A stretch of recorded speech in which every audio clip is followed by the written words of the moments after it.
Welcome to Top Advisor Marketing, where you will learn how to become a prolific online influencer, attract more ideal clients, and grow your practice. Brought to you by Top Advisor Podcasting, a done-for-you podcasting solution built just for trusted advisors. And now, your co-hosts of Top Advisor Marketing, Kirk Lowe and Matt Halloran. Hello and welcome to a special three-part series, Top Advisor Marketing Podcast with Adri Miller-Heckman, founder at femXadvisor. As most of you know, we are focused all month long here in March to help female financial professionals get their voice out into the marketplace, which happens to be our vision and mission in 2019 at Top Advisor Marketing. And one of the women who we absolutely love to interview because of her experience and because of all of the great things that she offers to financial services professionals in general happens to be Adri Miller-Heckman. Today, we're going to talk about branding and the importance of, if you're going to market into really any space, but especially market to women, you have to have a very clear and succinct brand. And that is what Adri Miller-Heckman is, a flippin' amazing expert. So Adri, welcome to the show. Thank you, Matt. Always enjoy it. All right, let's dive right in. How do you even begin uncovering or opening people's minds or peeling the onion or however you want to explain it? How do we get people to start honing their message? You know, it's not something that's easily done on your own. It's like we as individuals can only go so deep on ourselves, right? But it really starts with your purpose. And there are a number of ways to really dig down and find your purpose as an advisor. And I think this is extremely important if you're really focusing on the women's market, because they really don't care about your credentials. They really don't care about your years of experience. They want to know, who are you and why do you care about me? And so there are many ways to uncover your purpose, but I think one of the most effective ways is writing your story. And your story is about what in your life, what experience in your life really inspired you to want to help women. And if you can uncover this purpose, that will simultaneously help you uncover what we call your tribal market. And your tribal market is the kind of woman you want to work with. Now, here's what's really important.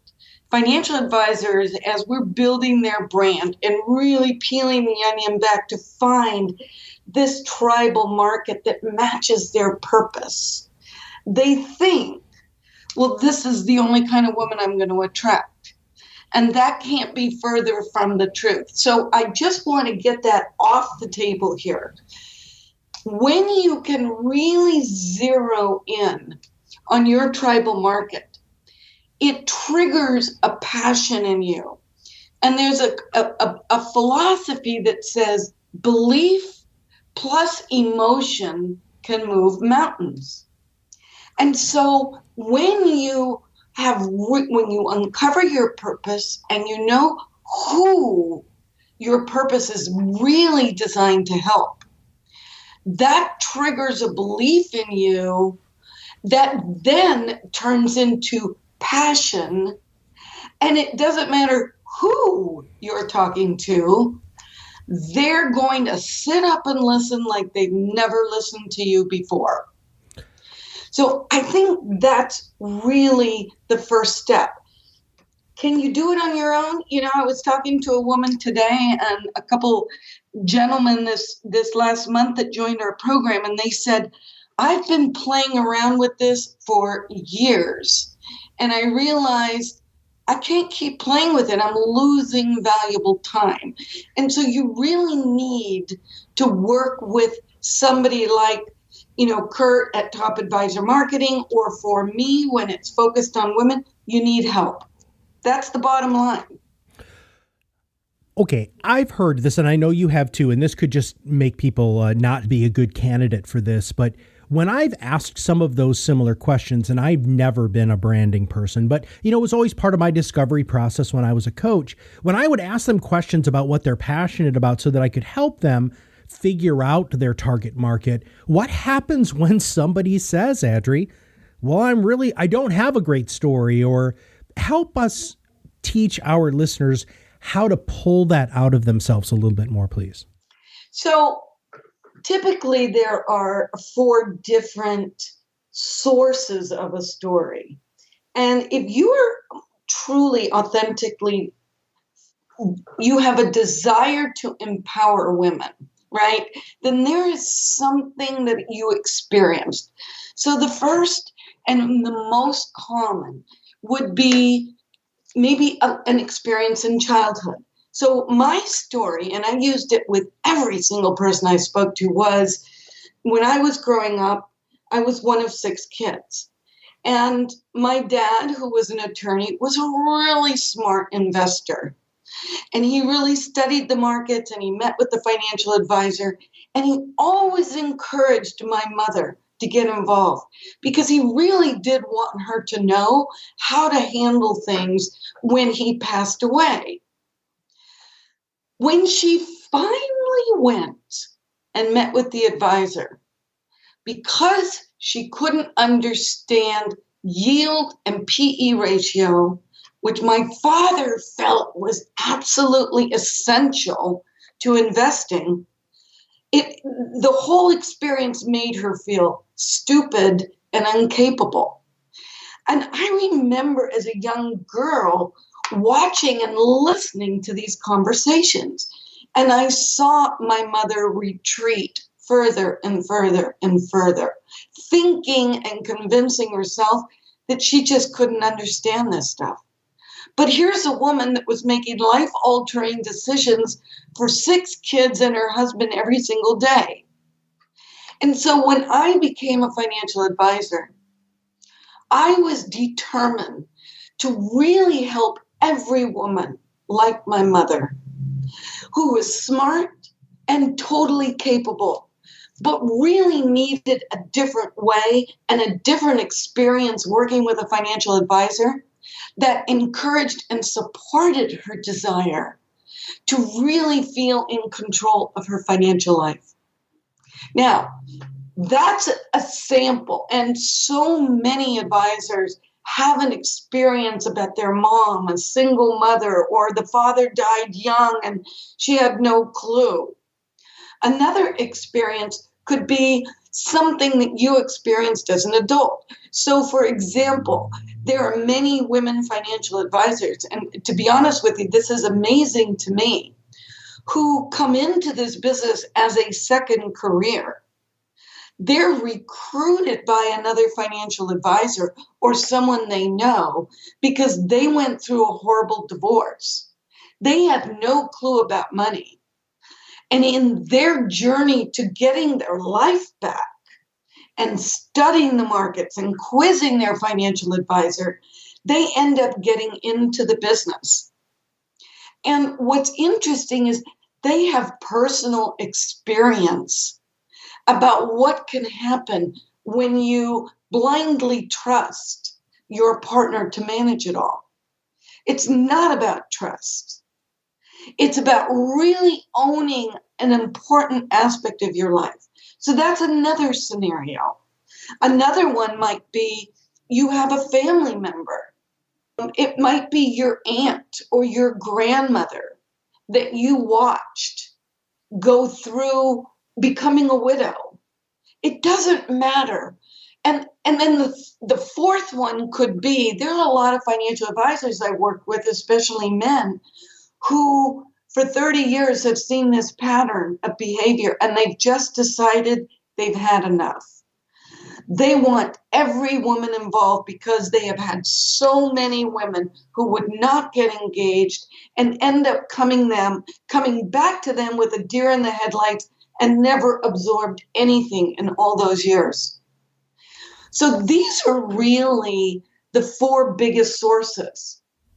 Now, another way that you can go about really uncovering your story or your tribal market is looking for patterns in your business.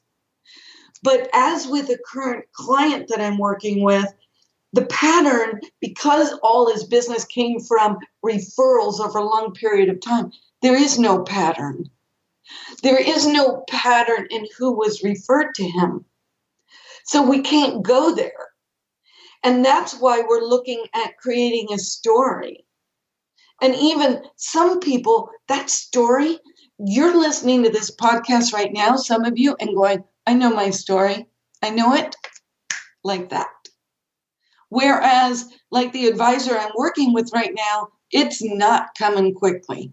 So we really have to pull out the heavy drilling equipment to go deeper, to really uncover what is it that you're really driven to do. And there's a real interesting phenomenon, Matt, and it's financial advisors were trained to promote themselves. That's our natural instinct. And even though it feels totally uncomfortable for many of us, we don't know any other way. And so we're constantly talking about our firm, our years of experience, our credentials. Okay, that does nothing. Those are requirements. That is not a brand. But when you uncover your story, like my mother, I knew that my real mission was to help every woman become more confident in her ability to make smart decisions. That's a brand. Yeah. Now, for those people who are listening to the podcast who are thinking to themselves, you know, if I start focusing and marketing to women or keeping women more mindful, that's going to exclude other markets. Help us wrap our brain around that. Just, I've had a number of clients email me and share, Adri, there's a woman named Denise. She's an established financial advisor who has done some Social Security events in the past. And she recently redid her message. She's got her story. She's got her authentic message. It's all focused on women. The website is all women. And this gentleman called in because he went to the Social Security website. And he was perusing financial advisors. And he called her and he said, the reason I chose you is because you're going to help my wife get more involved. That was it. There was another financial advisor, a man, who met with a particular prospect and said, I want your wife at this meeting. And he said, well, she doesn't usually get involved. And he said, this is the focus of my practice, to engage women so that they gain more confidence in managing the financial affairs. And he said that it was a done deal. He didn't even have to close the deal. The guy was sold. Even in my business, my two biggest referral sources were men, because they knew, they referred me to every woman they knew that needed financial help. Why? Because men are protectors by nature. And so there are two factors here. If I'm at a networking event and I meet this big executive and everybody wants his business, and he says to me, so Adri, what do you do? I say, well, interesting you should ask. This year I'm really focusing on engaging women in wealth. And he said, really? What do you mean by that? And then I share, well, to be honest with you, most of my clients are smart, capable women who spend their lives focused on others. But something's changed. And all of a sudden, they're in the driver's seat. Their lack of financial knowledge just paralyzes them and causes them to panic. They simply want someone who can understand what they have, understand how it will serve them, and gives them an opportunity to gain the knowledge they need to take charge of their life. This guy is going to forget that you're prospecting him. He's going to be thinking of other women he needs to send to you. He's going to open himself up. He's going to be thinking about his wife, and he'll say, do you only work with women? Absolutely not. Tell me about your situation. Done. It's done. It's so easy. So there's no question, when you uncover your tribal market, you understand that market so well that you can then really create a message that is so real, down to earth, and authentic. And that's what appeals to people. They are expecting you to say, oh, I am a financial advisor at XYZ, or I'm a CFP at this. Meaningless. You need a brand. And this is especially important when you're hosting events, when you are committed to doing podcasts, which is critical with the women's market. It's really powerful, but you need to know, what is my message? Because you need to reiterate it over and over and over again.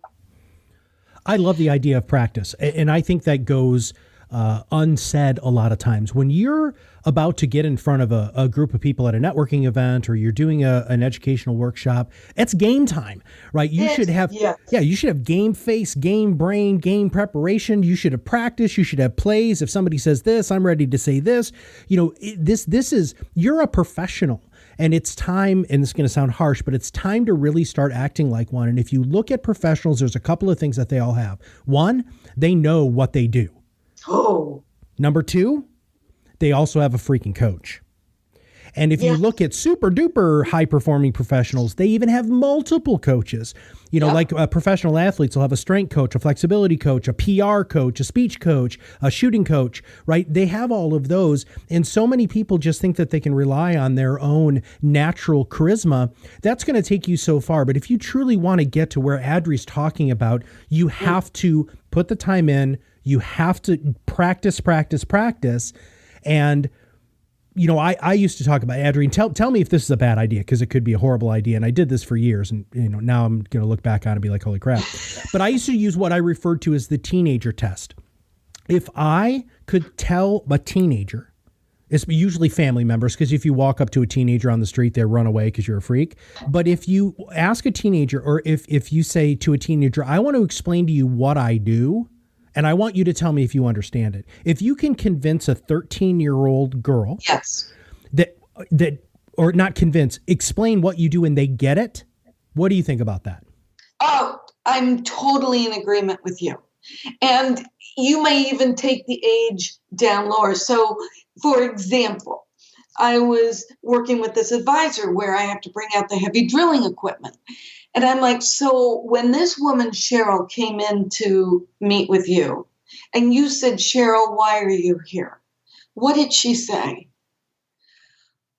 Well, she needed a strategy and a financial plan. Really? Really? That's what she said. No. She probably said, well, I'm worried about my finances. I want to retire, but I don't know if I have enough. Right? Will I end up a bag lady? I don't want to end up on the streets, but I don't know what I have and how it's going to help me.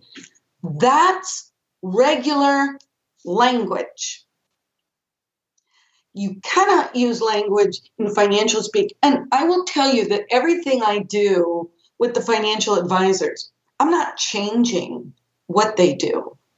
I'm just repackaging it, so that the average person can truly understand it. And the more I don't want to say dumb it down, simplify it down, make it real, the more you can repeat it. And it's not about promoting. It's not about selling. It's about intriguing. It's about dropping little nuggets of information and letting it sit. And then they'll come back to you and say, wait, what did you just say? Now they're listening. So I would agree with you.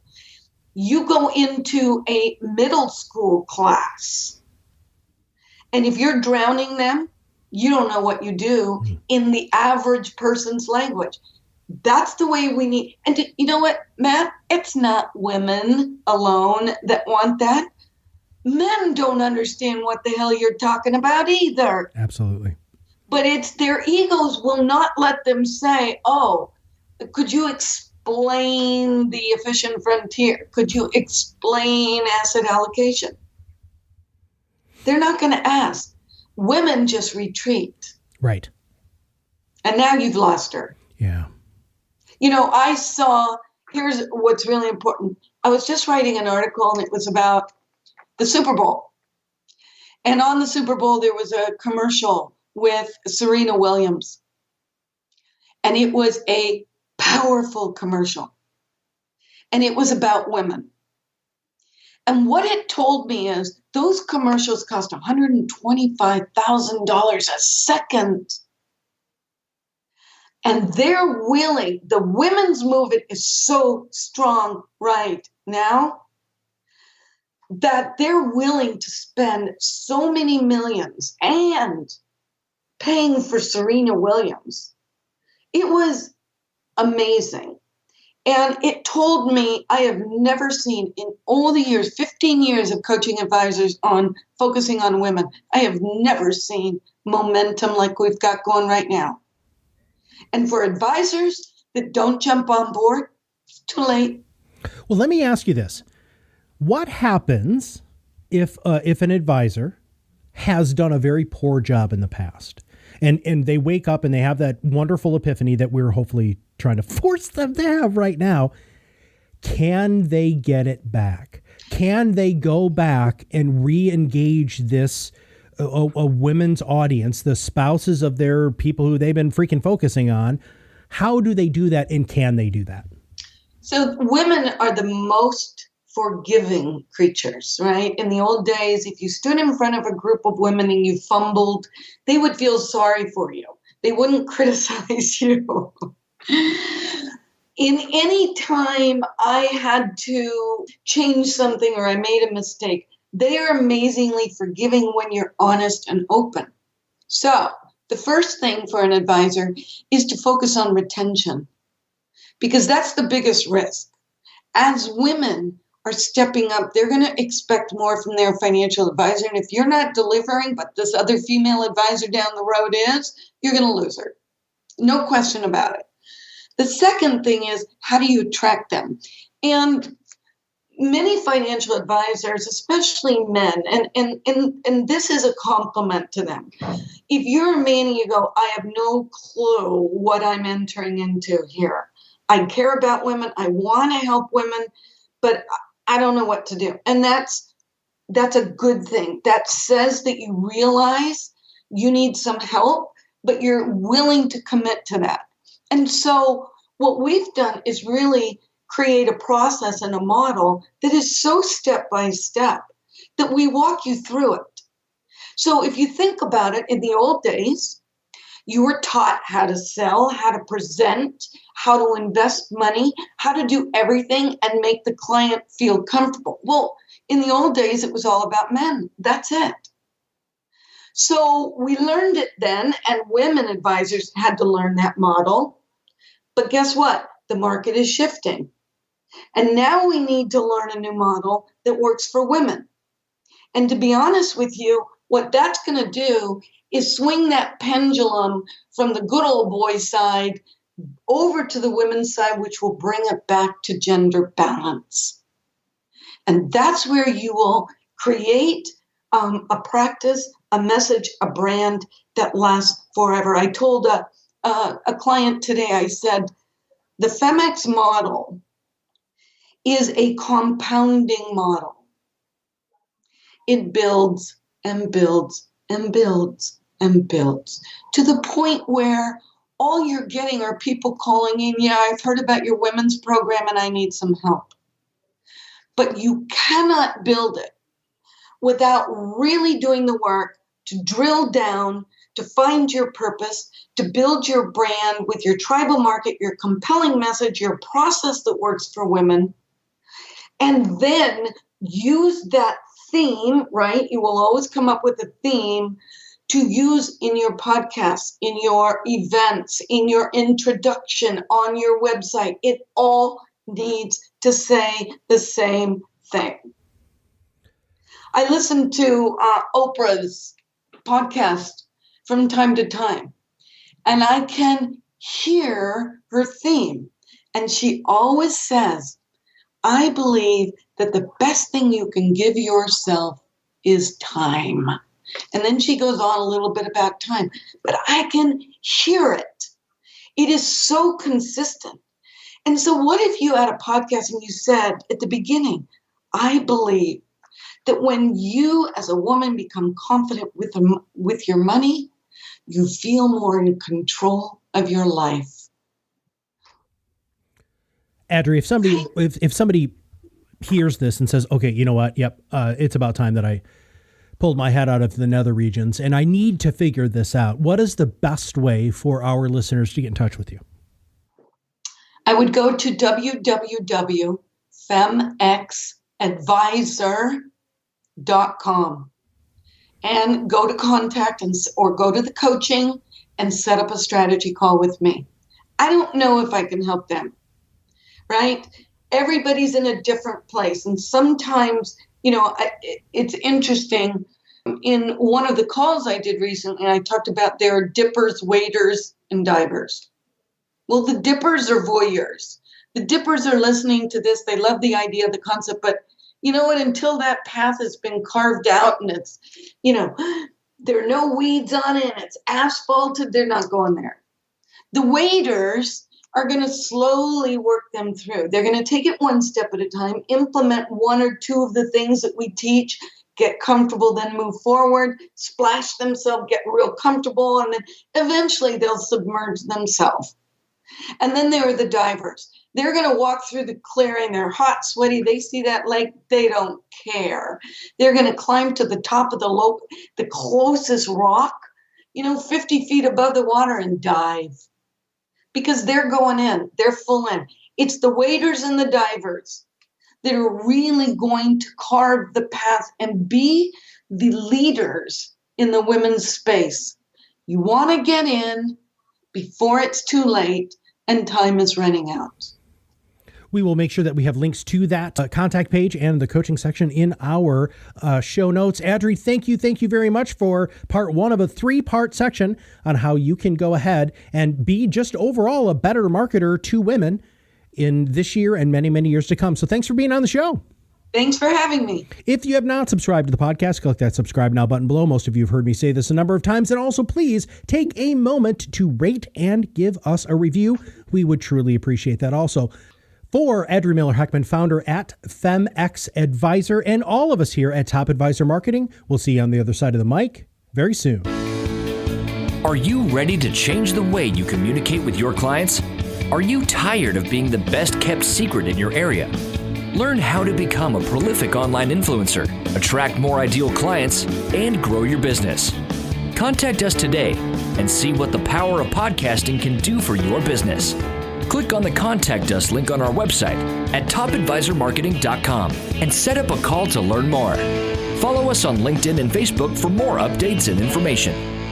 This was brought to you by Iris.xyz, a platform helping financial professionals become better in business and life through new media and new voices. Visit them and learn more at Iris.xyz.